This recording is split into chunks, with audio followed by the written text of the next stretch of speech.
Je vais vous parler maintenant et faire l'introduction du cinquième et dernier prix.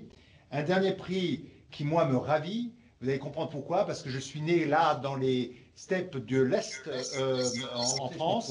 Et c'est un deuxième plaisir que j'ai de passer la parole à notre ami, mon ami Denis Zervedaki, qui, je vous rappelle, il y a 15 ans a créé les États de la France. J'y étais, c'était à la Sorbonne, et qui aujourd'hui a suggéré en fait à Marie-Cécile Tardieu, que je souhaite encore saluer elle et toutes ses équipes, mais aussi Lydia Surna qui a organisé ce prix, qui voulait faire un prix un peu spécial pour reconnaître que cette année a été particulière. Denis, un petit mot? Un petit mot. Les États de la France ont toujours été très très sensibles à l'engagement citoyen des groupes étrangers en France. À titre d'exemple, nous avons fait il y a un an signé à 76 présidents de filiales de groupes étrangers un manifeste en faveur de l'inclusion de la jeunesse dite défavorisée venant des quartiers prioritaires de la ville et de la ruralité. Et donc il nous a semblé tout à fait légitime, cette année si singulière, de saluer aussi les initiatives citoyennes qui ont été prises par des groupes étrangers en France. Elles ont été nombreuses, d'ailleurs à titre très, très symbolique. Le président de la République, je crois que c'était à la fin du mois de mars dernier, est allé dans une usine à capitaux canadiens, l'usine Colpi-Moyenne, qui fabriquait des masques chirurgicaux, et pour saluer l'action qui était menée par cette société. À Barthélemy d'Anjou, voilà, dans l'Anjou. C'était pas mal. Bon. Et donc, voilà. Et donc, oui, il y a plein d'initiatives qui ont été prises, il y a des activités qui ont réorganisé, des sociétés qui ont réorganisé leurs activités pour produire des masques, qui du gel, qui des visières. Il y a aussi des sociétés qui ont fait des dons de leur stock de masques aux aides-soignants.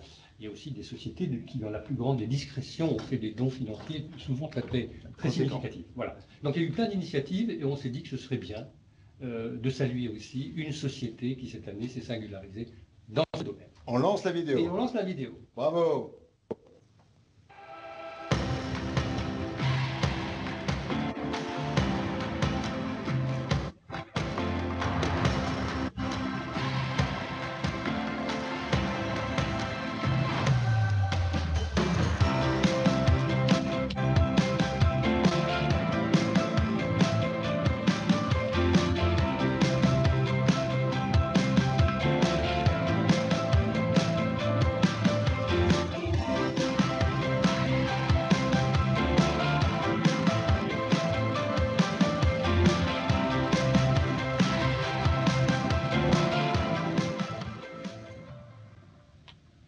Voilà, donc c'est notre coup de cœur. C'est un prix spécial, je dois dire que bon, c'est le premier, j'espère que c'est aussi le dernier, croisant les doigts. Et je vais passer la parole à Yves Le Gouquet, qui va donc, qui est le directeur général. Donc, Yves, qui est un Morbihanais de souche, immigré gentiment à Aubernais ou à l'Est, au moins en partie, et avec qui j'ai eu un entretien ce matin avec le président du Grand Est, et j'aimerais, Yves, vous inviter à un petit peu parler de cette chaîne de valeur dont Marie-Cécile Tardieu et ses équipes ont parlé, pour illustrer un petit peu comment vous, Draguer, qui n'avez finalement que peu d'attaches avec la France, arrivez à venir s'installer dans cette belle Alsace. Alors merci de ce prix. Nous sommes très très honorés de recevoir ce prix et nous tenons à remercier alors d'une part les autorités françaises pour leur approche volontariste et pragmatique, avec notamment les équipes de Business France. Remercier également la région Grand Est sous l'impulsion de Jean Rotner, l'Agence de développement de l'Alsace avec l'ADIRA et l'implication décisive de Frank Becker, qui ont affiché une implication bienveillante et sans faille. Aussi remercier Bernard Fischer et la ville d'Aubernais, qui est un territoire d'industrie dynamique et innovant.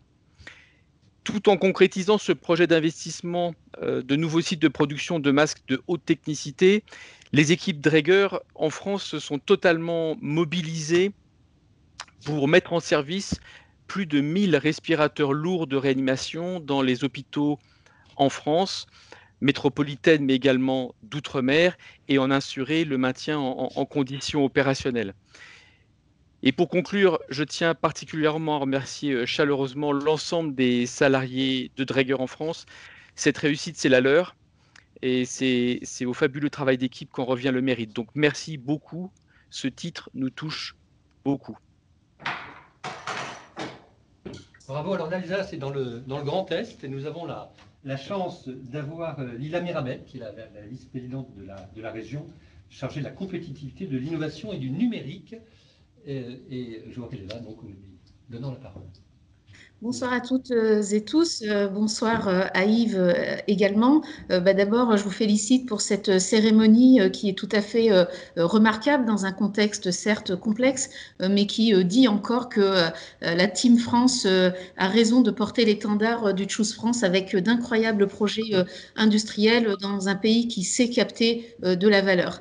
Et la manière de capter de la valeur, elle est possible aussi dans des temps de crise, en période de confinement difficile, et je voulais remercier Dreger et les féliciter parce que ce qu'ils ne vous disent pas là, c'est la performance d'implantation d'un site industriel qui a eu lieu en moins de 3 mois, et je crois que ça ne s'est jamais vu sur certes un marché qui était en attente de solutions rapides, mais arriver à implanter une industrie qui fonctionne dans un délai aussi court, sincèrement, je trouve que c'est remarquable.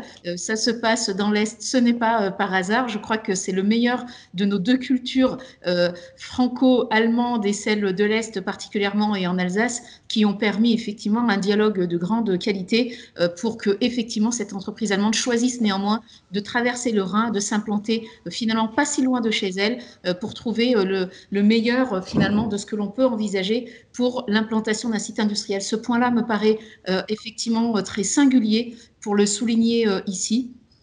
Et je remercie donc l'entreprise Dreger pour la confiance qu'ils font à ce territoire, grand territoire industriel.